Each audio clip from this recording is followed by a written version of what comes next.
Here we go. All right, everybody, welcome, welcome. So I'm excited to be talking about YouTube today. So, usually when I do my webinars, it's just me and I'll often have a PowerPoint and I'll talk you through different topics. Well, today I've got an awesome guest. I'm so excited to connect you guys with Justin James. You can connect with him on LinkedIn. You can follow him on YouTube. He's got a podcast as well. I'm going to read to you a little bit of backstory and then I'm going to hand over to him. He's not doing a PowerPoint. We are literally doing like a live online group coaching webinar. So this is quite different than a traditional webinar. But you guys can definitely chime in, open your chat box, let us know. Question, do you have a YouTube channel? Go ahead and answer yes or no.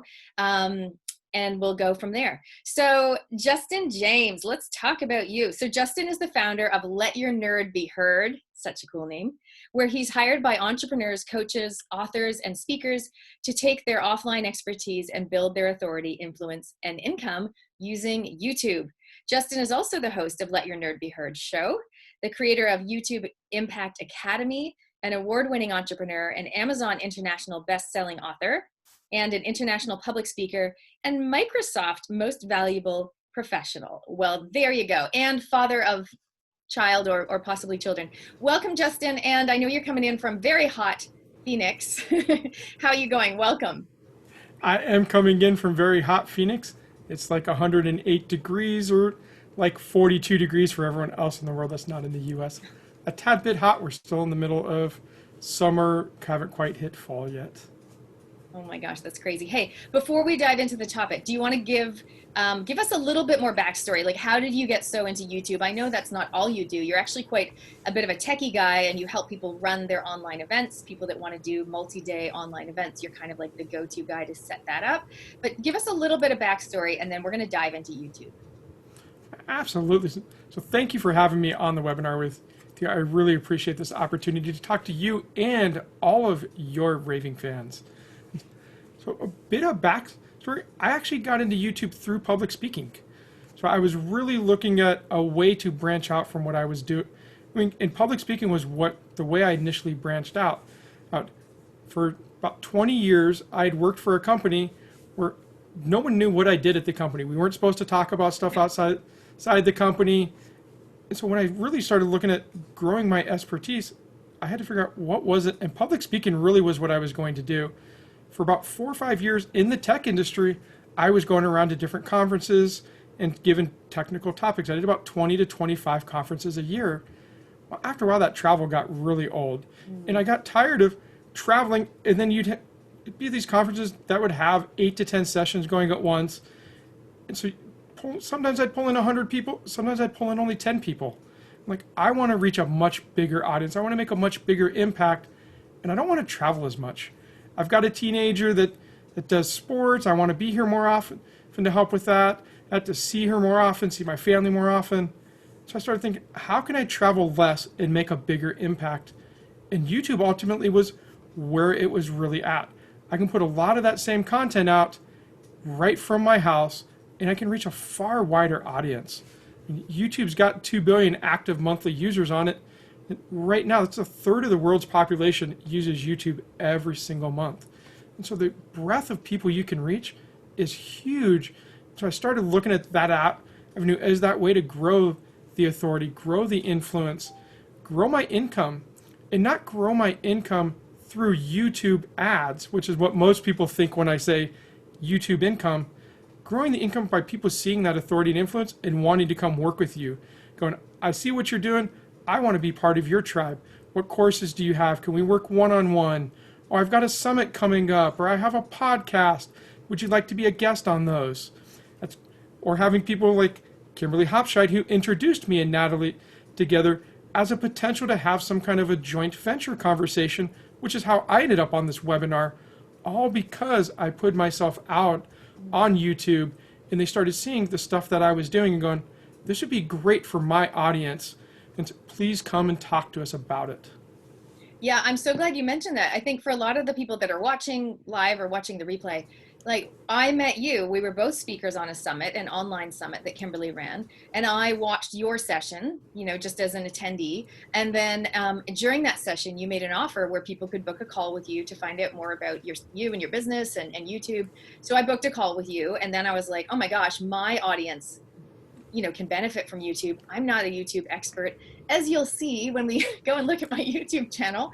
But I'm so happy to have you here with your expertise. And that really is what I encourage my people to do, is go and connect with other people, whether you're speaking alongside them or whether they're speaking at an event and you're just an attendee. Make connections, and you never really know what's going to happen. So I'm so excited to talk about monetizing YouTube, but not just with ads. That's not what we're talking about. We're talking about how to sell your expertise and using YouTube as a way to get it out to the world. Absolutely. And I'm going to put a little tidbit about ads, because we'll just put this one to bed quickly. In order to make any money off of ads and even turn them on, you have to have 1,000 subscribers on your YouTube channel and 4,000 hours of watched content over the last 12 months just to turn the ad on. And then in order to make $1,000 a month, you need about 500,000 views on your channel. It's really easy to get somebody into your email list that you then get them onto a course to make $1,000 a month. It doesn't take a ton of those people to make $1,000 a month. It takes a ton of people to get 500,000 views a month to make that same $1,000, which is why we push away from not doing ads. They're great once you become big. Well, absolutely, they're great. If I had 1 million subscribers, yes, I would be making a decent amount of money off of ads on YouTube, as well as all the other revenue streams. But when you're just starting out and have under 1,000 subscribers, you don't need to have ads in order to make that $1,000 or even more a month. You start drawing people into your mailing list. You start nurturing them in your normal sequences. If you don't have a mailing list for your business, you really should have a mailing list. Don't depend on YouTube or Facebook or Instagram following to be the place that you have your direct audience. Mailing list is a way for me to actually direct email to people when I have offers to make. Whether it's I've got a webinar like this coming up, whether I have a course coming up, I'm on somebody else's summit where I may make an offer, or I may be a joint venture partner of that, where if somebody buys either a ticket or buys a product on there, I may get a commission off of that. All of that is ways to make money, and it all directly comes starting with YouTube onto my email list, not through ads. Awesome. Okay, well, let's see who's got YouTube channels. So I know that Tracy says she needs to do one for her main business instead of her side hustle. Sharon, yes, but it seems like it's more of a repository for my Facebook Lives and webinars. So let's talk about in a minute, what do you put onto YouTube? What do you not? And what types of videos do we want to do to get people onto our email list and nurture them? So let's dive into kind of what do we want to be putting on YouTube? So funny you asked that question, because it is one of the primary questions that we get asked all the time. And the answer is the same as the rest of your business. It's the things that your ideal audience, your ideal clients actually want to get from you. You do that when you create courses. You do that when you create ebooks, when you create high-end offers or masterminds. All of that work you're already doing for the other pieces still applies to YouTube. You have to create that content that your audience really wants. And the more niche down you can get, the better. Just like in your business, you're not going to say, I help every entrepreneur. Because at the end of the day, that means you really are marketing to no one, because none of us can figure out who your primary audience is, so we don't know who to introduce you to. Same thing happens on YouTube. The more I niche down, the easier it is for me to rank my videos so that they show up when people search for them. Because YouTube is a search engine at the end of the day. Unlike Facebook or Instagram or any of the other social media platforms, where they're more timeline based.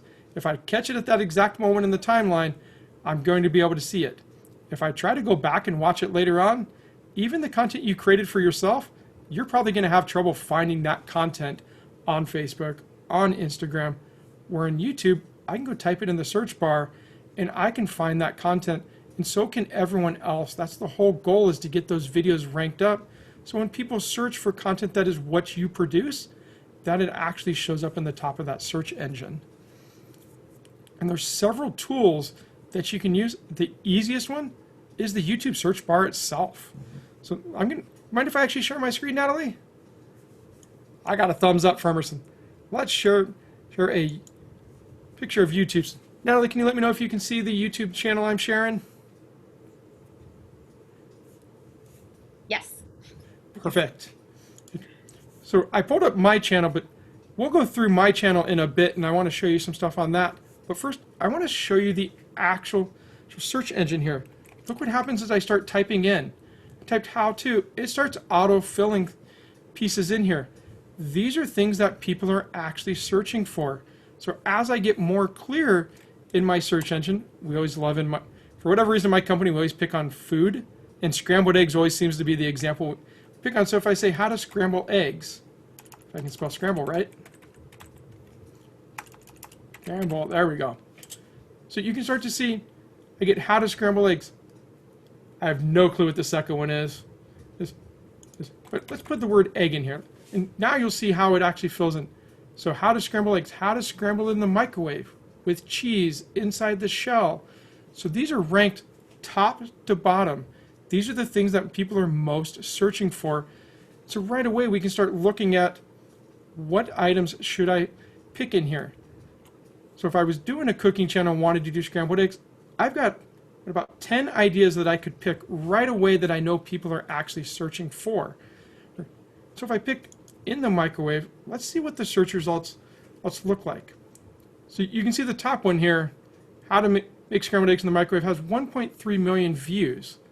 Next one, 44,000. So we can see this one's probably would be a hard one to break into, potentially because there's so much in here. But could you do something unique in the scrambled eggs? Could you, how to make an omelet in the microwave, how to do other things with that, and you try to rank up. And you'll notice I've got this little search explorer right over kind of here where my mouse is saying it's very good for this search term. This is a tool called TubeBuddy that we absolutely love to use for keyword searches. And this actually tells me for this particular term, it is very good in YouTube in general. It gets a decent amount of search volume. But one of the pieces that's a little high here, and we kind of see it on the left side, is that the competition's a little high. So if we can get stuff that has lower competition but still has decent search, that helps you get ranked in here. So we can start looking at, let's see, we'll do an Elgato Wave 1 microphone review. So let's see where this one actually ranks.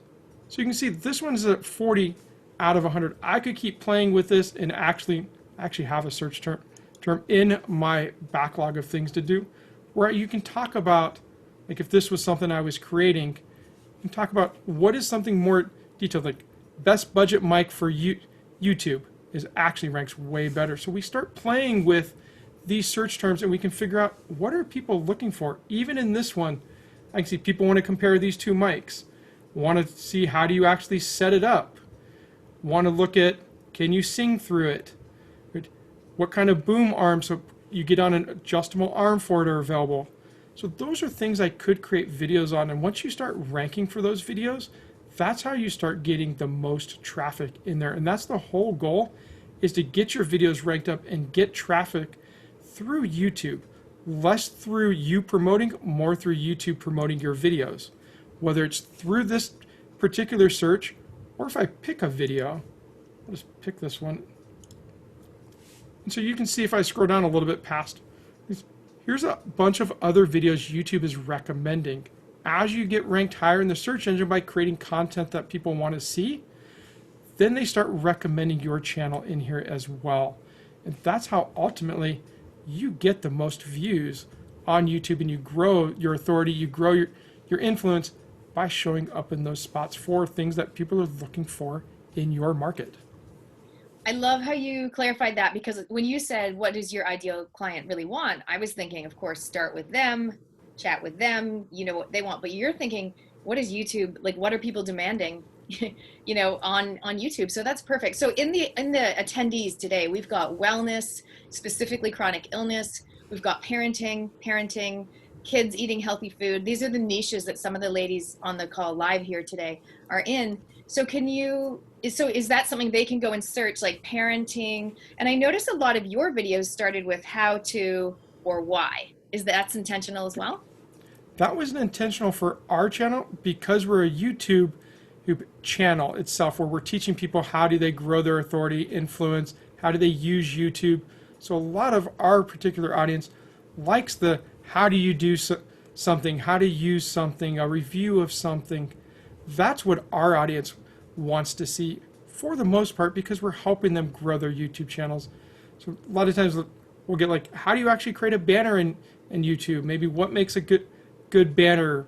What microphone should I get? So if I want to be on a webinar like I'm doing with Natalie, what do I need to do that? That's what our ideal audience is actually looking for and is asking us a lot of times. So those make great videos for us to actually create. If I look at like the wellness and the parenting, you've already got questions that people are asking you. Look at what your current clients are asking you. Look at what your friends and family that you talk to about your business are asking you. Those things make perfect videos to go and test out, just like I did in that YouTube search field, and see what is actually the YouTube audience. And I call it the YouTube audience, but really your ideal clients are probably on YouTube as well. And so they make up that ideal audience that's looking for those search terms. And the more narrow you can get those terms, the better, and the more you can get the terms they're looking for. Many times, just like in business when we do marketing, we have to find the right marketing language that our ideal audience and clients are actually saying. We can't say what our internal stuff is in the way that we might describe it, because if you get into like, I'm going to pick on wellness a bit, because there's a lot of technical terms potentially in the wellness space, and many wellness professionals throw all of those out. And so people like myself that aren't in that space, it just goes right over my head, and I can't figure out why the heck would I actually need your services. And then you tell me the results. By doing this, you can be less stressed, you can have more energy, your back pain and shoulder pain you're experiencing will go away. All of those kind of things now make me go, ooh, I want to listen to more. Like, tell me more now. It's the same thing on YouTube. You have to find that right language so that I want to hear more, and it's not those technical terms. Because if I start talking YouTube end screens and YouTube tags, you're going to be like, you may know what they are if you've done YouTube enough and someone showed you, but the average person's like, I don't really care about that, because that's not the language that you're talking about. When I instead say, if you want to be found in the search engine, you need to help the YouTube algorithm by having a good title that matches what people are searching for. You want to use the YouTube description to put in as much detail as you can about what the episode's about, what the video's about. Put in just links in your description. How do I go follow you on social media? If you're actually promoting something, or even talking about something, like if Natalie, you're talking about a book, put the Amazon affiliate link in there. Start getting affiliates for the things that you're talking about. Stick them in the description. That's another way to make money, especially off Amazon. And we'll come back and talk about Amazon and affiliates in a bit. But that description helps the YouTube algorithm. Those video tags that I mentioned, all they are is a bunch of keywords that you throw in to help the YouTube search engine along. Some of them, we call them long tail keywords, which means they're more like phrases. Some of them are just short 1 or 2 word or things that help along. Same thing you're kind of already doing in a lot of your marketing. What is those couple word phrases that when you say it, your audience lights up and goes, this might be for me, let me keep going. Same thing happens on YouTube. So you have to talk in the right language. And that's the whole goal of that search and doing that research, so that you're not just making videos. Because all of us can make videos, but we want to make videos that people actually want to come and watch. That's how you build that authority, you build up your influence, and ultimately build the income, is creating those videos that people truly are looking for and want to watch. Awesome. So helpful. Any questions, ladies, so far on some of the stuff that we mentioned? You can type in the chat or you can unmute yourself. And feel free to come on camera and have a conversation.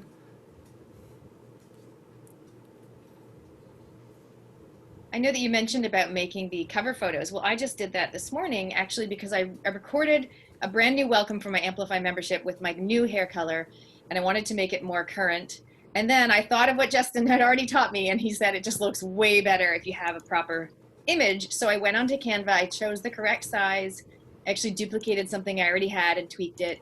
Yay, I'm doing that, but I'm not doing, I think you said end screens, and I'm certainly not editing it in with any cool like photos or call to action amidst my video. Like I'm literally talking head. So how can we make things more fancy without, stressing ourselves out with the technicalities? That is a fantastic question. Before we dive there, I'm going to share my screen and I want to walk through a bit of what a YouTube channel has and why you want to do certain things. And as Nice. part of that, we'll also cover the video question that you just asked. Thank you. So let me share out here. So first thing that you see on the YouTube channel is the YouTube banner. Now, one thing to know about the YouTube banner, it is same image, but it shows up in different sizes depending on the device that you're on. On the desktop, I see everything, including these links that I can put on the right side. On a mobile device, where this cuts off in this particular picture is right on each side of our shoulders. So on the left side of the image, right at my shoulder, and on the right side by Paul's shoulder, who's my business partner. That's what you see on the mobile device.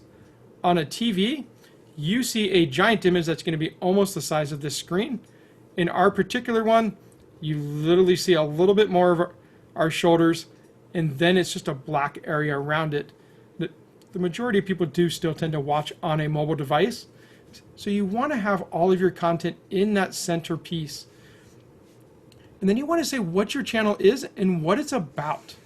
So many times you come to a channel, and if it's your first introduction to that person, you're trying to figure out what is their channel really about. Do I really want to subscribe to their channel or not subscribe to the channel? Because if you look on my left side, you can see I've got 167 channels I'm subscribed to right now. Lots of channels. I can't watch all of those videos. I guarantee when I look through on my devices for new videos coming out, I'm not always watching all of those, but they were enough that they had a video or two or a channel that I went, this is good content that I want to follow, and I will come back to it exactly when I need it. But because I had a message, or they had a message at the top like we do, you know exactly what this is. Amplify your voice, message, and authority, and be seen as the go-to expert that you are. So right away, you can go, is this something I actually need? Once you say yes, which that's the goal for your ideal audience to go, yep, I know what the channel is. Well, now they start looking at what kind of videos do you actually have on that channel, and it increases the likelihood that they're going to ultimately subscribe to the channel. You'll notice something in the banner here. I mentioned earlier about getting them on your email list. On desktop, your very first link that you can add has up to 30 characters you can use to describe it. And so in this case, we have a free guide, Build Authority. That gets them onto our email list. If I click on it, it takes me right over, if my website's hopefully working, it takes right over to an opt-in page that they can now get this free ebook. It's a way to get them off YouTube and get them into my email list. I also put all my other social media links, the website, Facebook, Twitter, Instagram. So right away, if I like the videos, I can start seeing what other content do you have. So one of the things that consumers ultimately do is about 80% of them use YouTube as part of their buying decision. So the more info they can gather, the higher chance that they're going to actually want to start working with you. Because all of us do that same research. We find an expert that it looks good, but we're all cautious about our money, especially when it comes to coaches and experts, because we know there's so many out there. We want to make sure we hire one that actually matches the energy we like. Like it has a message that we can actually get with, has everything that we want in the coach, in the way we like to be coached before you sign up. Because nobody wants to go to an expert and you get in there and then you go, yeah, I totally don't sync with your message, your energy really is way off. We do all that research ahead of time. So by giving them all these links, it's easy for the person to actually go and look at those. And all of these links actually show up under your About tab. Many, many, many, and almost all people that we work with don't have the About tab filled out. You literally get about 900 characters to fill the About tab out. The one thing that really stinks that YouTube does not do, you'll notice it doesn't auto-link any URLs in your About page. I really wish it did. It does not. This URL here for the free guide is the same exact thing that we put down here as the very first link so that people can actually click on it instead of having to come in here and try to copy and paste. We also can have up to 30 links in here. The first 5 show up in the banner. Everything else shows in your About page. So if I hit Customize Channel here, you see here for links, I click the little pencil. I can just keep adding in more icons. I can give it whatever text I want, whatever link I need it to actually go to. So I can add as many as I want, and then I can do 1 through 5 to actually be overlaid. So you can decide how many do I want to show up in the banner. It's a great way to get people into other areas. So good. I don't even think I filled that out. Yeah, a lot of people don't think about it, but it's one of the first things that I definitely go and look at when I get on a channel and I'm trying to figure out what's your channel ultimately about, especially when it's a newer channel that doesn't have a ton of content. Like, let me see, how do we actually sync? Is there something there or not? And then the next piece, and I'm going to actually change my URL one more time so I can get rid of all the customization icons. There we go. So the next piece that I look at is, what's the videos? What does it actually look like? And that's where the thumbnail really comes in. You want a thumbnail that you can read. All of the people's thumbnails typically look amazing in PowerPoint. Like, everyone's thumbnail looks amazing in PowerPoint. If I full screened it, did it like I was doing a presentation, it looks fantastic. But then look how small the thumbnail is here. So you have to have big blocky fonts, just a few words, enough that it makes me stop scrolling and go, I want to actually watch that video. If you don't have the thumbnail, then typically people aren't going to read the title. They just keep scrolling right by it because they've got hundreds of videos. Like, I have 167 channels I'm subscribed to. There's hundreds of videos some days that come out. I don't check it every day. Sometimes I only check it once a week or so. So many times I'm like, there's way too many videos. If there's not a thumbnail, I just keep scrolling by it because I'm not going to catch the title and spend all of that time. So thumbnails help you get people to actually stop. Then if I go and let's go pick on a video. So you'll notice right off the bat, let me actually watch a second of this and see. So these are I would talk about something that we actually did wrong in these videos in a moment that we no longer do wrong. But as you scroll through these, you'll notice those video tags I talked about earlier, these are the ones that we put on here. This particular video doesn't, because there's a lot of competition in how to create a YouTube channel, a ton of competition in there. This one we created for our audience particular, but not for the search engine. But we have all these tags to help out in there, so as we become more popular, that may help us rank up in here. We also, you notice, have a really long description like I talked about. If I scroll in here, you can see we've got download a gift, we've got subscribing, we've got all of our social media links, we got our Facebook group, we have some hashtags, we have a super long disclaimer because we snagged this from a couple people that do a lot of Amazon affiliates. We need something in here so that it literally just kind of says, don't blame us if you buy a product that we like. We just happen to like the product. It works for us. You basically don't come and sue us if you don't like the product. It works for us. It's kind of what that says, just as a preference, since we are doing a bunch of affiliate links in a lot of our videos. Good point. And then the other piece that we have in here, you notice a little subscribe button that shows up here on the right side. I can actually roll over that, and if I wasn't already subscribed, it would allow me to click on the subscribe button right from the video. So just one more way to get people to subscribe to the actual channel. So all those together helps people figure out, should you be on the channel? How do I subscribe to the actual channel? And how did you create that icon to enable them to subscribe like that? So that icon is actually created in your channel preferences. So since I'm sharing screen, we will go and see if I can actually find the right. As many times as I have done this, you would think I'd remember exactly where that setting is, and of course I do not. Okay, we'll have a look around. Maybe advanced. We will have a look around. I know the exact page I'm looking for, and here's one of the problems and why YouTube gets confusing sometimes times for people.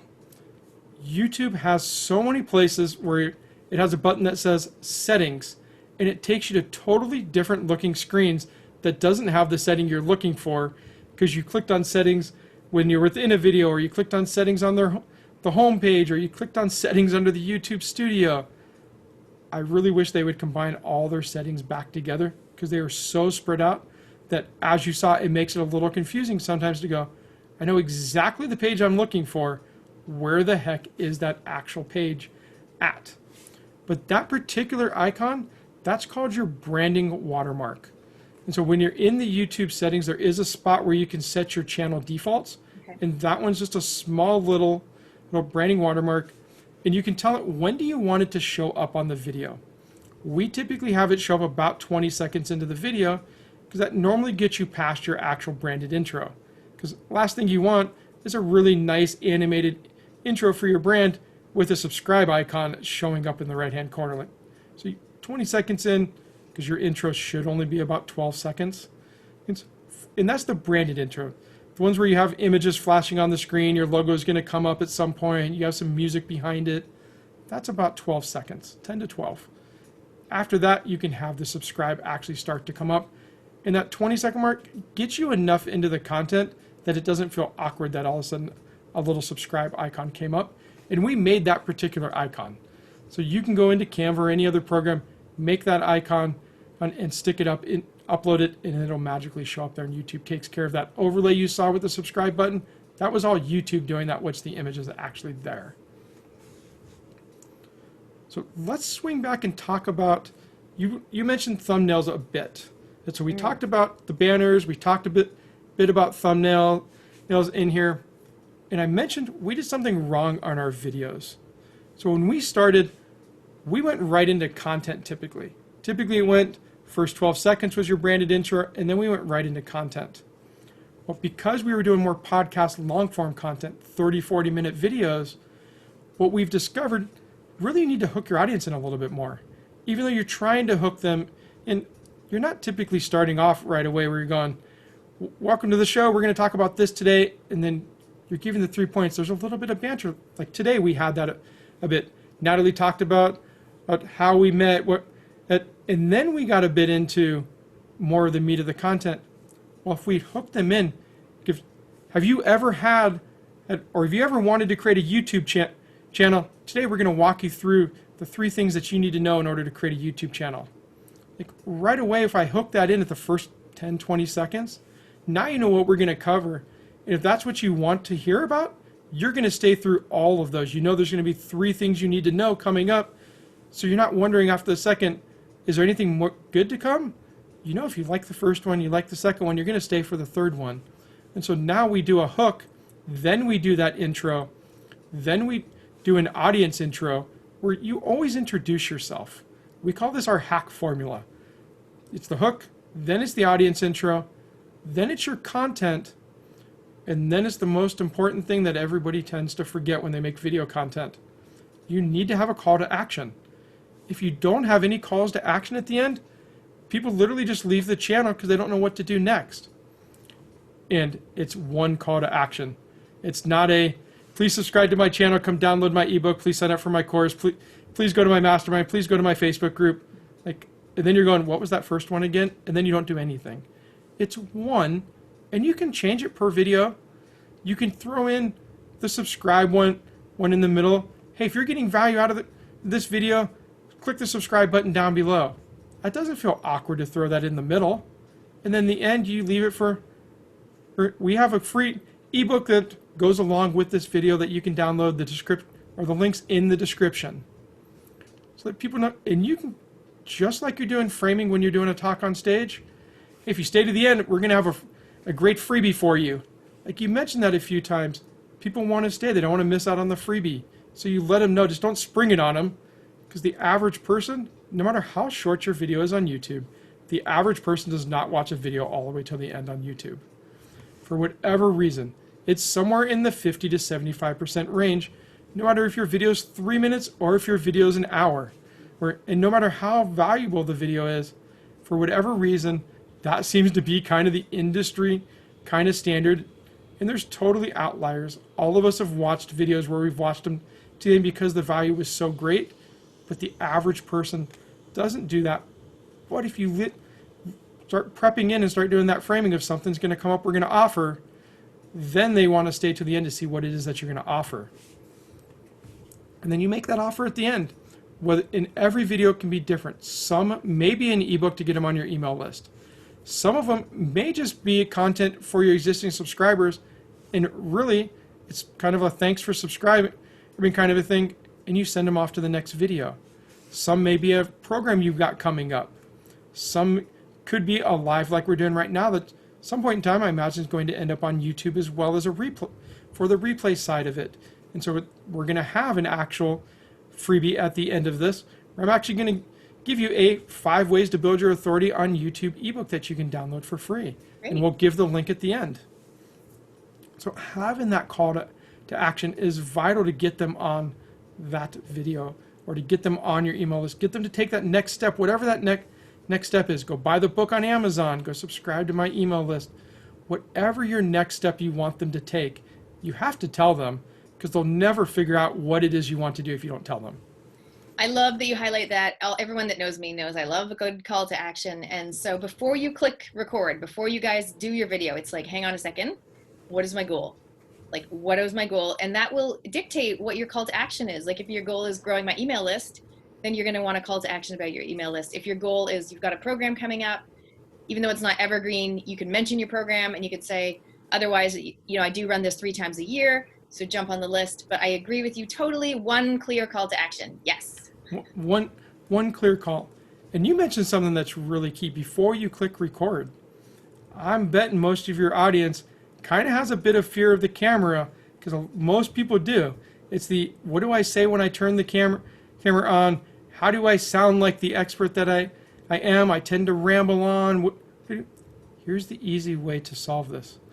Pull out a sticky note, write down the 3 main things that you want to cover in the video, and stick it to the bottom of the camera so you can see it. And in that, also put what your call to action is going to be, so you can glance at that at any point in time. And because it's stuck to the bottom of your camera, it looks like you're still looking at the camera as you're being able to see those, instead of having to look down at the screen and do one of these, which then everyone's like, why is Justin looking away from us? It's like, if they're right there, then you know what they're. And pretty soon when you start doing, like right now, I don't have anything actually stuck to my camera, because I've done enough of these now on the same topic. I know the kind of questions that I'm going to get asked, and I know the kind of answers that I'm going to give. But when I was first starting out, oh, you better bet, I had all kinds of notes stuck to the bottom of that camera of things that I needed to make sure to cover because it was brand new. It was tough sometimes to go, oh yeah, I got to remember that thing. And there's nothing like getting off a call and going, I missed the main thing I wanted to talk about today, but I covered everything around it. But once I put that sticky note up there, I always made sure to at least cover the main things, and my videos don't ramble it any longer. Now I'm succinct in the video, start to finish. I know exactly where I'm going. I have my roadmap laid out right in front of me. It's such an easy thing to do. And as part of that pre-work too, think about that thumbnail that I talked about. Figure out what the concept of that thumbnail you want is. What do you want the imagery to look like? Is there a particular pose? Do you want to have a certain facial expression that emits some kind of an emotion? Do you want to point at the screen and do like one of these where above my fingers I'd put some kind of a text? If I know that kind of concept ahead of time, I can actually record me doing those actions, and when I go do the video editing, I can grab a still out of the video, and now I've got my actual thumbnail set with the picture of me doing the action, and I don't have to try to come back later and get the same outfit on, get the same hairstyle, get the same lighting. I'm already there. So just take those pictures so that you've already got them ready for your thumbnail to go. And for your thumbnail, a picture of a person, particularly you, actually does much better than stock photos. That was one of the big keys when I came into the entrepreneur world. I'm like, the stock photo looks way better. They're on a professional stage. It looks so much better. And then I would go run ads. I'd go run marketing. And every single time, the winner was always a picture of me, no matter how amateur it looked. When I ran Facebook ads, my top winning ad literally was me in a t-shirt and shorts at a YMCA, standing in front of a room of entrepreneurs teaching something. And because I wasn't planning on teaching, I was at somebody else's mastermind, and they were having a technical issue that I figured out for my stuff because I was learning with them. They went, could you actually get up in front of the room and teach? And in exchange, we'll take some pictures for it. I was like, sure. But I wasn't prepared that day to come up there and teach. I wasn't even part of the team to actually do the teaching. But that picture has consistently come out above all of the stock photos that I have tried to use. And the same thing happens with thumbnails. People want to see you. Same thing when you get on camera. Many people try initially to go, I don't really need to be on camera. I'll just put imagery and do a voiceover. But then I don't build the connection. If I turned off my camera and I'd gone for about 40 minutes in, if I'd gone all 40 minutes with no camera on, there's no connection built at all. Like you don't know that I'm looking at the lens. You don't know I'm really talking to you. There's just no connection. It's just this voice from the ether talking to you. But if I turn the camera on, now we can actually connect. You can see my energy. You can see my facial expressions. You can see what I'm all about, and you naturally build that human connection. You can see your hair really blowing important. In the fan. I know. I've got a hair day that it's Phoenix, so if I turn off my fan, it gets really, really warm in the office really quickly. In fact, funny enough, I ran a live event last week where I actually had to bring in an extra fan. It was several degrees hotter in the office. And I walked out of the office and I'm like, oh, this is why I don't feel great. Like I was sweating in the office and the rest of the house was actually chilly because I had so many computers running for the event. And crazy. So, hey, I've got another comment. I've got another comment on the sticky note thing, which I totally think is a great idea. Because obviously your focus remains on the screen. If you are self-conscious, you guys, and you think, I don't want to stare at my face, doing this whole video. Well, if you put the sticky note right below your camera, but not covering the camera, but below your camera, it almost blocks your face, so you can't see your face. So you're not self-conscious and judgy pants the whole time. You're just delivering content. You can see your notes. Same thing on your phone. I've seen people do it where they actually have a sticky note right on their phone under the camera, and that way they're not judging their face the whole time. They're just like, so that's another tip. If that's what's throwing you off, is staring at your face the whole time, do the sticky note thing for sure. And here's a secret of the industry. Pretty much everybody in the industry doesn't like the way they look on camera and doesn't like the way they sound. I have yet to meet a single speaker that likes either of those. Because what we think we look like and what we think we sound like is never what we hear back when it's actually recorded. The rest of the audience doesn't bother them. It only bothers us. So I have the hardest time still even watching back my videos. I normally have to put it on 1.2 to 1.4x the speed to try to change the volume or the pitch and everything else enough that I can actually watch my own videos to give feedback. Or even when I'm doing editing. Funny enough, a couple of our clients are actually summits I've been on, so I get to edit my own video, which is really difficult to do.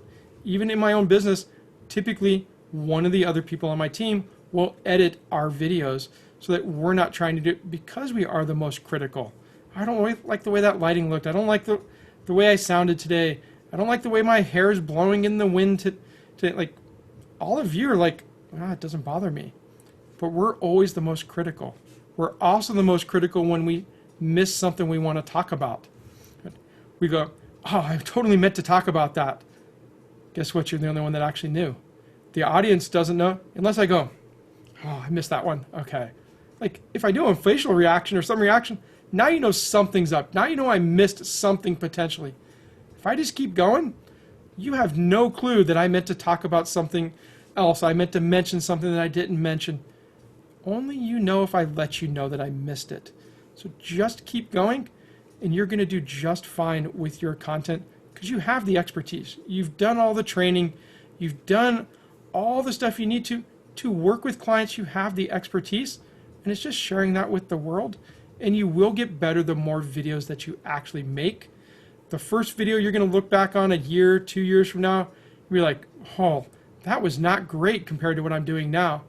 And you're probably right. Compared to what you're doing 2 years from now of consistently making a video every week, every other week, that's 26 videos a year if you do it every other week, 52 if you do it every week. By the time you get to 100 videos, you're going to be way better than video number 1. Same way if you've built a course. Your first course is not nearly as great as your current course is. Your first podcast isn't nearly as great as your current podcast because you learn as you go along. And we love to use the 1% improvement goal. Every time you put something out, make a goal 1% better with the next one. 1% is very achievable. Well, it's not like you're trying to go, I need to fix my lighting, I need to fix my camera, I need to fix my microphone, I need to fix. No, you're going, what's the one small thing that I can actually do an improvement on? And over time, that small incremental improvement becomes a giant improvement when you look back. And chances are you probably won't even see the giant improvement until you go back and look at one of those first videos. And then you're going to look and go, whoa, wow, these are amazing now. Like, look at the improvement I've made. But because you're making 1% at a time, it doesn't feel like that giant, big mountain you've got to climb. Because every time you do more than 1%, you stop making videos. Every one of our clients that has said, oh, I'm going to fix everything at once, 4 months later, I'm still waiting for videos to come back in, where they were doing a video a week before, but now they're trying to fix everything, and now they're stuck in I've got to fix something, Just put out content. Consistently put out content. There's only one thing people will never forgive you for: being boring. Like, they'll forgive you for everything else. Video quality's not great. Maybe you had some audio issues. Maybe you stumbled over your words. Maybe you didn't look the greatest. Maybe there's something funky in your background. They'll forgive you for every bit of that, as long as you're not boring. So just bring yourself. Not one of you on this call is boring. All right. I can tell just looking at the profile. That leads me so nicely into a really crucial question that I've got around, what if you've got lots of content? Like Karen was saying, her son set up her YouTube channel a couple of years ago. I've covered quite a few range of topics. What if you've got old videos? Like, do you ever just get rid of them if they're not on your current niche or brand? And my other question is, what if you do a couple of things? I know Tracy mentioned side hustle. I've got my oils, but I also work with speakers. At the moment, I've got everything on the same page, and I could, of course, make playlists. But what is your guidance to us if we already have old stuff? Like, what do we do? So let's start with the niche, because you mentioned you have oils and you have your speaker stuff, which potentially is two separate niches. It does kind of depend, though, on how you're using the oils. If the oils relates back to the speaking, like I'm going to give you oils that's going to help relax you and calm you before you get on stage, like everything's kind of related to the speaking, absolutely they can be on the same channel because it's the same audience. But when it's not the same audience, like, I'm going to go back to scrambled eggs for my channel. If all of a sudden I started doing cooking videos and our whole purpose of the channel is all about growing your YouTube, that doesn't make sense to be on the same channel. Granted, my audience may love the cooking pieces, but it's too confusing for them. They're going, am I here for the cooking or am I here for the tech side? And they can't figure it out, so they never want to actually subscribe, so your channel doesn't grow really. But if you split those into multiple channels, now you can specifically target the cooking channel, and I could target the tech channel, the entrepreneurs, the speakers, the authors, the coaches that want my actual technical content. So if you are in that space, definitely multiple channels does make sense. Now, at the same time, you have to be careful not to go too hog wild, because you do have to manage them. 2 channels means you have to make twice the content, which you probably are doing already and should be doing. If you have an essential oils business, you should be talking about it. You have a speaking business, you should be talking about it. Easy enough to do 2 channels. You start getting 3, 4, 5 channels, that becomes too much to manage. The goal is to have it where you can manage it and grow your primary audience. And many times what we think is different audiences, many times is the same audience. Many times you start to go look and who is really the ideal audience between all the things I do? And it has a huge amount of overlap where the audiences are going to potentially want to see your different content. Leave it on a single channel and put stuff into playlist. You can segment stuff out using playlist on a YouTube channel. It's a great way to do it. Like, you could do essential oils as a playlist. You could do your speaking stuff as a playlist.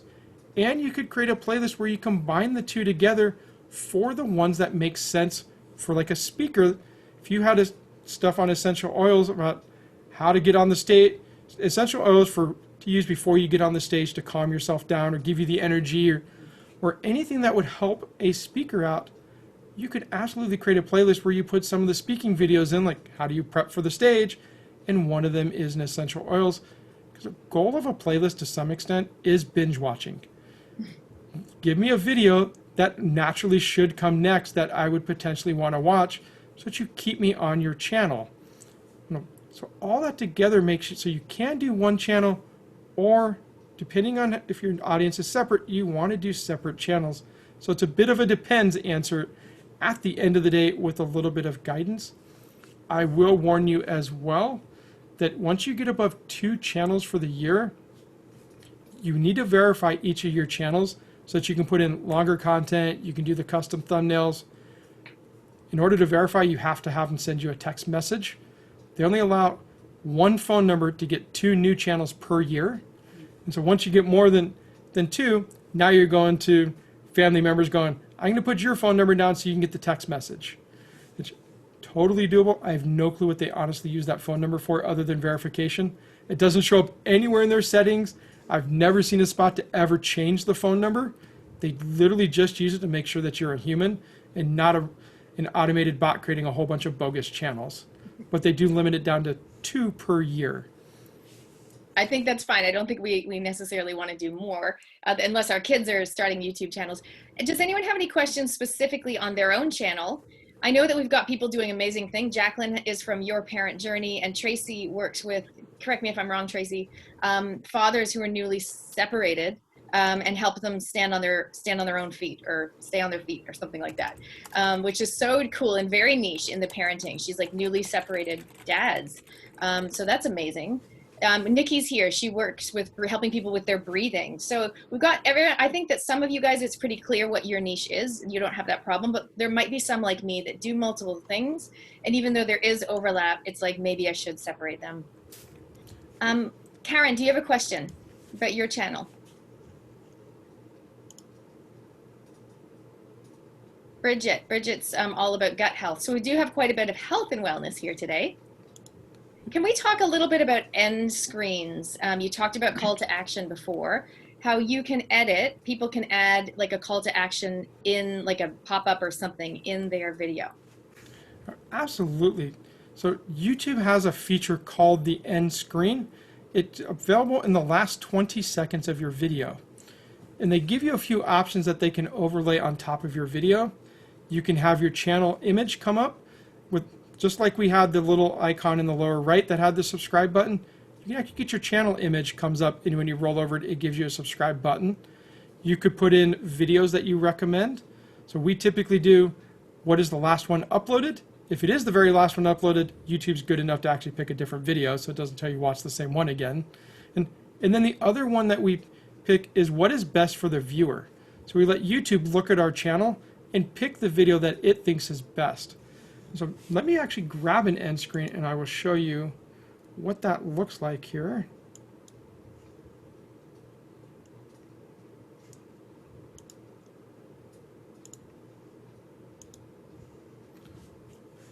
So you can see here for the same video I was sharing, once I get into the last 20 seconds, there's multiple formats you can do for it. We tend to shrink down our video and have a little bit of a video here. And then you can, the text that you see on the screen, that's actually part of our video. All of the thanks for watching, watch more, the little person image behind all the videos, that's actually baked into our video. The stuff that YouTube gives you part of the end screen is, you'll notice there's a video here of how to start and become a content creating machine and why use YouTube in 2020 for business. Both of those are the recommended videos, as well as if I roll over the image, this circle image, that's where I get the subscribe button. And so to add those, if you go into YouTube Studio here, so you click on your little channel icon that's in the upper right, click YouTube Studio, and then content. Some people it's still called videos.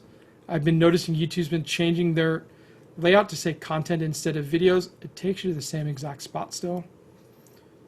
So now if I pick roll over whatever video you want to edit, pick the little pencil, and on the right side here, you'll see one of them says end screen with a little pencil. Once we click on that, it pops up this dialog. If you've already got stuff here, like this one already has stuff in it, and so it'll show you what's there. But let's look at, I'll just update this one real quickly. So normally this is what it would look like. It automatically picks the last 20 seconds for you because that's where it shows up. And then if you've already got one from previous videos, you can pop that one in there. We always use the same format, so it pops it in. I can pick one of these many default formats that are in here, or I can click this little plus element and say, I'm going to put the subscribe, which it throws it in, and I can drag it around. And that's as low as it goes, this little kind of square-ish box that's kind of grayed out a bit. That's the area where I can put something. And if I want a video in here, they give me a few options. Most recent uploaded, best for viewer, or I can choose a specific video if I want. And I can drag that over. And then I could put a playlist in here as well. Or I can also recommend a channel, which we almost never recommend somebody else's channel. And if I pick best for viewer, I can drag that to where I want it to be. We specifically, then you would click save. If we specifically pick so that it doesn't go over the top of the content. So if we go back to, let's scroll back to the last 20 seconds here so we can truly see it in action. Almost made it.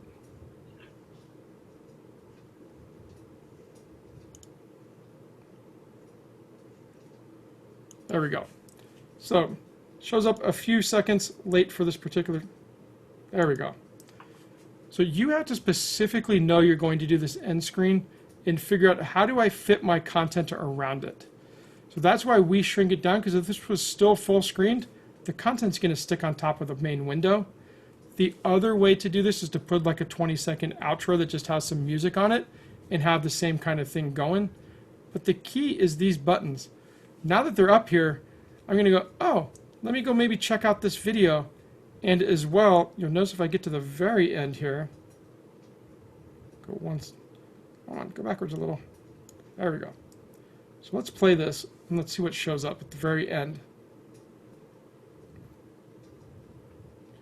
So it wants to go to the next chant or the next video that's in this playlist.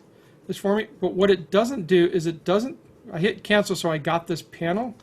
Without the end screen, this is what shows up by default initially. Yeah. It doesn't recommend any of my videos in here. Some of the videos I'm even going, why the heck's there a boys panel season 2 cast preview? Like, I've never even watched the show, and looks like President Trump holds a news conference. I'm like, I have absolutely no clue why that stuff is showing up in my list. But because I put the end screen on, this is the default view that people get with these videos. And so it tells them what to do next. It's like your call to action for people. I love that. I think that's so important, and it's something I have not done at all. And I'm going to go away with 2 pieces of homework. As you know, I'm going to replace my banner because it's really outdated. Although it's good, it's not current. And I'm going to add some end screens because otherwise we're just showing them other people's content. So guys, go ahead, comment in the chat box. What are you going to do? What is your personal action that you're going to take? At least one related to your own YouTube channel off the back of listening to this webinar today. Go ahead and comment with that. And then Justin, I'd love for you to tell us, I know your call to action, you told us you're going to give us a freebie list, but I know that you also help people like me who are like, oh my God, it's just too much tech. Like, oh my God, can you just do it for me? So I know you do that as a service, like people just send their videos to you and you make them look pretty and stuff. So can you talk a little bit about that too, if people are interested? Absolutely. So we have a bunch of done for you services, because one of our goals in our business is that we do all the nerding out on the tech side of it, and you get to do what you're good at and stay in your zone of genius, which is creating content for your audience and make it a massive difference in your audience's lives. So we offer setting up of all the YouTube channels, all those banners, all of those best practices that I cover. We take care of getting all of that stuff set up for you.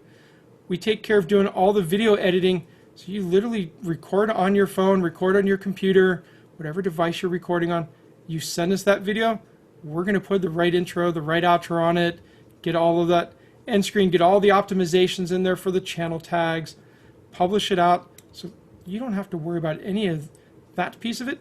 And then we turn it back to you to actually do your promotions. And then as well, if you're running live events, a lot of us now, we were doing live events before in person. Now they've moved to virtual events. Whether you're doing a 1-day event or a 3-day event, we've done a lot of 3-day virtual events for entrepreneurs where we run all of their tech, we set up all their coaching zones, we set up all their break videos, everything that needs to make the event run well so they can focus on the value they're going to deliver and they can focus on the invitation that they're going to give to their high-end program ultimately. Because last thing you really want to do is be worried about the tech. You want to be focused on how do I actually invite people in to work in my higher end programs and I grow my business and we do all of that tech stuff for you. So we got all of that stuff going. Okay, we're seeing some good call to action. We've got Sharon's going to improve her banner and her thumbnails and do end screens. Jacqueline's going to do banner settings and add some links. And Karen's going to go away and begin setting it up properly because she's already got it. So I think you've shown us what I really like today, Justin. Thank you so much because you gave us like the personal touch and also a bit of motivation for people just to up their brave and do it and do the videos, but also some of that, like you said, you know, the nerd thing, screen sharing and showing us actually what do we do, how do we, what do we click to make that happen. Thank you, Bridget, for your comments. She says it's been amazing. I don't have a channel or online presence, so much to do. Well, this is a good thing to think about. If your people are watching YouTube, and hey, like everyone is watching YouTube, it could be a really good pathway for you. All right, Justin, I'll hand over to you for any kind of final thoughts before we wrap up our Power Hour. So do we maybe have 5 more minutes to take a look at your channel, maybe do a review of your channel, Natalie? Sure, if you want, if that'll be helpful for people, or if there's someone else that wants some feedback, I don't mind. I found your channel. So here's one of the things, you got to get your channel SEO right. I literally looked up, yeah, I literally looked up pretty much all of you that she was calling out how to channel. I put in your name and couldn't find your channels. And that's where the branding comes in so that when people type in your name, your channel actually comes up. So I was able to easily find your channel, Natalie. So let's take a look a bit at this channel. So I'm going to ask you a few questions and see your takeaways. Okay. What would you change? You mentioned you want to change your banner. What would you change in your banner? Well, after seeing your banner, I'm thinking I would maybe do I was going to do a collage one like I have in LinkedIn, but now I'm thinking maybe I'd just do that one of me in the gold dress and it says, up your brave, amplify your impact, or something like that. Because here's my problem, Justin. I don't know what to do about all my channels because I help people to amplify their impact in impact, business, and wellness is my umbrella, what I do, impact, business, and wellness. And I was trying to have it all in this one channel, but now I'm thinking maybe I should do amplify your impact in business, speaking up your brave is one channel, and the other one is amplify your wellness, and that's a different channel. It could be 2 channels. I think you're on the right track for your banner. I would definitely together because it's easy. I would definitely put in the additional qualifiers in the amplify your impact. Because when you hear that, it sounds cool, but it's impact in what? So once you said business and wellness, immediately it became clear to me, what content might I see? What is your expertise on that channel? Because right now, like I don't know, if I just came here and didn't know you already, I don't have a clue what your brand even is. I don't know what you can potentially help me with. I agree. The other piece I immediately see on your channel is the thumbnails. You do have some. What do you notice on the 2 thumbnails that are showing up here? Me? Yeah, you, Natalie. What do you see? Or anyone in the audience if they want to comment. What do you guys notice? Small font. That is absolutely the first thing that I noticed. This as well. That I can see if I get really close to the screen here. It looks like there's how to love your business 4 stop sabotaging, and it looks like a hashtag up your brave. And maybe live stream one-on-one is what's in the lower left-hand corner. Like I had to get really close to the screen to read that. I guarantee on a PowerPoint slide, that particular thumbnail looks amazing. but as you shrink it down, you need bigger fonts in there. You potentially might even look at, does having the hashtag in there might not even matter in the thumbnail itself. Having the live stream one-on-one might not doesn't really provide additional impact in there. How to love your business provides way more impact and gets me more into that. If I'm going, yeah, I got a kind of a business, I'm not really in love with it. Like, how do I really get in love with it? Like, immediately that title grabs me. And if you're going to have a subtitle, pump up that text. The other thing I noticed is if I look at the last image, you have a bit of a fancy font for the hashtag up your brave. It's a little more difficult to read at that size. So you have to be careful when you go away from blocky fonts that they get really difficult to read. Any kind of a script font, any kind of a font that's got a little bit of fanciness to it really is difficult at this size to read.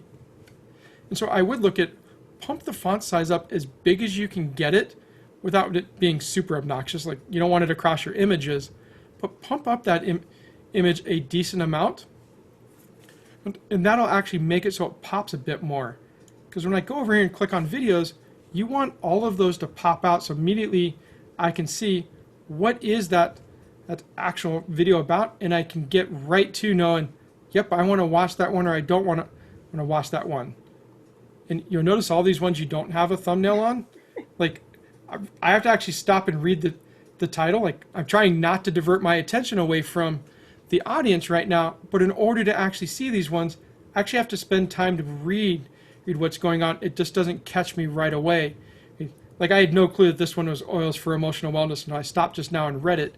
But if we had a thumbnail on there, immediately I know what is it that you're going to talk about in here, and I can go and I can actually click on that video. Those are the big things I noticed right off the bat, and then just adding your links into the about page area so that they show up in the banner. That'll make a huge amount of difference in how your channel looks. The other piece to look at real quick. And also playlists, right? To make it easy for them? Playlists can be there. Playlist is a way to segment stuff out, but even before playlist, if you get the right thumbnails in there along with that right content, and really thumbnails, part of them are for your YouTube channel. They're a lot for the search engine as well, so that when your results come back, it catches my eye. And then once I'm on your channel, it also catches my eye. The other quick thing to know is the first about 160 characters or so out of your description is what shows up in the search engine results. So if we look at how to love your business, so you notice every one of these has a little bit of actual text in there. That text is the first 160 characters or so of your description. So put the most vital pieces that grab my attention in that first 160 characters so that when it does come up in the search, I know how to click on it. Now, funny enough, I have absolutely no clue why Love Your Business, this one, is in the search results. Sometimes when you see funky results where you're going, how to Love Your Business, 8 views 4 months ago and 171 from 2 years ago in the actual top 4. Sometimes YouTube plays around with the algorithm. Right after Tony Robbins. Yeah, right after Tony Robbins. Exactly. But sometimes what happens is YouTube goes, well, you just watched a How to Love Your Business video, and now you're searching for it. Let's try some like videos in here as well and see if you like those as well as an experiment. And so you can see for that particular one, you're in, what is that, number 6 or 7? 1, 2, 3, 4, 5, 6. So you're in the top 10. You're at number 7 for that particular video. And so because you picked a good title, How to Love Your Business, is Stop Sabotaging, the hashtag Up Your Brave, all of those are things that can go into that search engine. And so now it's just a matter of getting better thumbnails so that it actually pops out and I can easily figure out what to actually watch when it shows up, or that I want to click on it when it shows up. Wait. I'm actually excited to go back into Canva and to do this rather than, I don't feel like, oh my God, it's so much work. I'm actually really excited. So thank you so much. Absolutely. And I do I will tell you how to actually get on my calendar, because we mentioned all the things that I do. If you want to have a further conversation, you're ready to take action, you want someone someone there to walk you hand in hand through the whole process, even do a lot of that process for you. I'd love to have a conversation with you. And you can actually get on my calendar by going to talkwithnerds.com, and that'll take you over to actually book a discovery call with me, and we can have a conversation, see where you're at.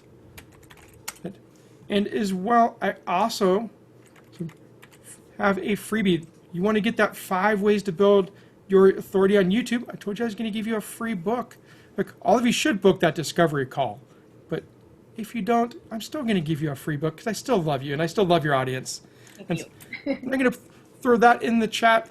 But for all the people that happen to be watching this in the recording, if you go to letyournerdbeheard.com, you can actually download, it's right on the homepage, the 5 ways to build your YouTube authority on, or build your authority on YouTube. It's right there. Sign up, we'll send you the ebook, be in your inbox in a matter of moments. Awesome, that's so cool. Hey, I've got a question from Tracy. She says, my son has started a page live streaming computer games. He's making okay money, but is waiting for a letter from YouTube to verify his account and address before paying him. It's been a while. Do you have any suggestions? So, 1, I would say potentially it's taken them longer in this time. 2, I would go back and look to make sure, that they have the right address. Make sure that something didn't accidentally get mistyped in there. There you go, Tracy. Hope that's helpful. Yeah, and sometimes it does take a little bit of time. All right, awesome. That's amazing. Thank you so much, you guys, for joining us today, talking all about YouTube. Definitely, I'm going to do a post, like a post about this, and I'm going to invite you to all share when you're ready, share your YouTube links with each other so we can follow each other and subscribe to each other as well and spread the word. Definitely book your call with Justin. When I did my call with him, I learned so much. I just didn't take action on it yet, so that's why I was like waiting till we do this, because I'm ready. Now I just wanted a little bit more clarity around if I needed 2 channels or not, for example. Absolutely. I do want to touch on something you just said so we don't get people into the YouTube jail. So you have to be careful when you post out your YouTube channel with the intent for people to subscribe. Yeah. It's more than okay to post it and say, go check out my channel. If you like it, subscribe. Yeah. That won't get you in trouble. But if you start hey, here's my YouTube channel, post yours so we can all subscribe to each other, that's against their terms and services and can get you in the YouTube jail, because now you're doing I'll subscribe to your channel, but only if you subscribe to mine. That's totally against policies. We don't want to be in jail, YouTube jail. Yeah, you don't want to be in the YouTube jail, but you can totally post it up. And if it's a channel that you would normally follow and you like the content, absolutely follow the channel. And that's the whole intent, is to do that kind of actually following of each other. So I do encourage you to post your channels, like Natalie said. Just make sure it's go check out my channel if you like it. Feel free to subscribe to it. Don't make it I'm only going to do it if you do it. Yeah, definitely. And it was also more of also promote your business. Like if you have a YouTube channel, comment below, and so that people who are into parenting or wellness or whatever can go and pick and choose and maybe discover you. But I loved all the things you've shown us today. Thank you so much, especially that thing about searching for the how-tos. Now people can think a little bit more about what are the types of videos you're going to do. Quick question before we wrap. How long? Is there a certain length of video? Because I've seen everything from 3 minutes to 30 minutes to what's the best? Is there a best? There is not a best. It all depends on the value. If you give a long video and it's a bunch of fluff in the middle, people aren't going to watch it. If it's all about value, they'll stay watching it. We personally like the 5 to 8 minute range, because it's long enough that you can get content out, but it's short enough that you can figure out, is it videos that people are actually watching? You can start looking at how well is it trending, how's my views going, and you can make course corrections. If one kind of video is getting a lot of views and another kind's not, then you know to go with the one that's getting a lot of views and you didn't spend time doing a 45, 60-minute video.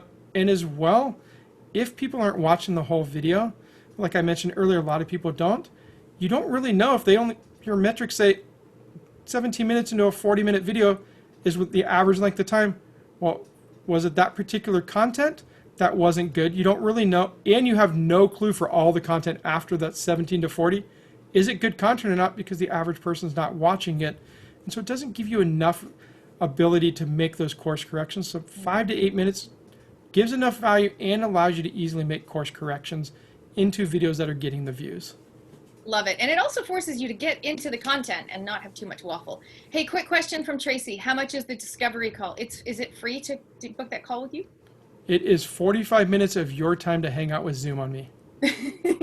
Okay, so it's a free call to book that let your talkwithnerds.com to talk with Justin specifically about your YouTube channel, because we kind of covered a lot of topics today. That's awesome. Thanks so much, you guys, for joining us. Thank you so much, Justin. I will stop the recording and we'll catch you guys later. Go and be amazing on YouTube. Up your brave. Say what you want and make it happen. See you guys. Bye.